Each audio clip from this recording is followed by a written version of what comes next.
Le nouveau porte-voiture de SAIC effectue son voyage inaugural et vise à ajouter 14 navires en 3 ans. Voilà, ça va déferler sur l'Europe avec des voitures chinoises dessus, des MG notamment. Il s'agit d'un navire roulier de 7600 CEU, équivalent voiture, commandé par SAIC et construit par China State Shipbuilding Corporation. Le navire rejoint la flotte d'Engie Logistique de SAIC, portant la flotte de la société de logistique à 31 navires. À l'heure actuelle, Engie possède la plus grande flotte de Chine exploitée par un constructeur automobile et exploite 7 routes internationales depuis la Chine vers l'Asie du Sud-Est, le Mexique, l'Amérique du Sud et l'Europe, a indiqué SAIC. D'ici 3 ans, 14 transporteurs océaniques, dont les classes 7000, 7600, 7800, 9000, rejoindront la flotte d'Engie, a indiqué SAIC. Le nouveau navire mesure 200 mètres de long, 38 mètres de large, a une hauteur de 13 étages et un déplacement de plus de 40 000 tonnes. Il est propulsé par un biocarburant GNL et est capable de réduire les émissions de CO2 de 30% par rapport aux autres. Il naviguera vers l'Europe lors de son voyage inaugural avec des véhicules de SAIC, dont Feng. Yutungbus a indiqué SAIC.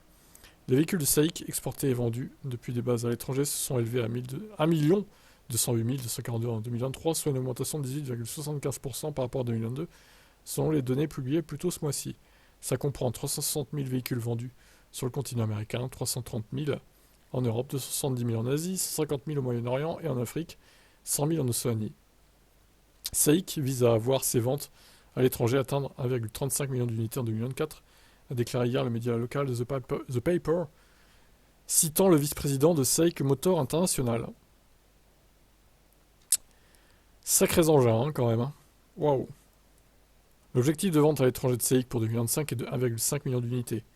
MG, une marque internationale bien connue appartenant à SAIC, a vendu plus de 840 000 unités dans le monde en 2023. MG vise de vente de plus d'1 million de véhicules d'ici à 2024. Bon, il y a d'autres marques, IM Motors et Rising Auto, mais ça, c'est pas... On connaît pas en Europe, hein, du coup, voilà. On connaît que MG pour le coup.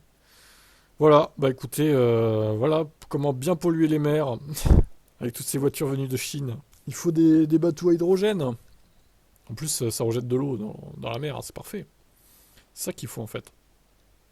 Mais bon, pour l'instant, c'est pas au point. Je vous laisse commenter.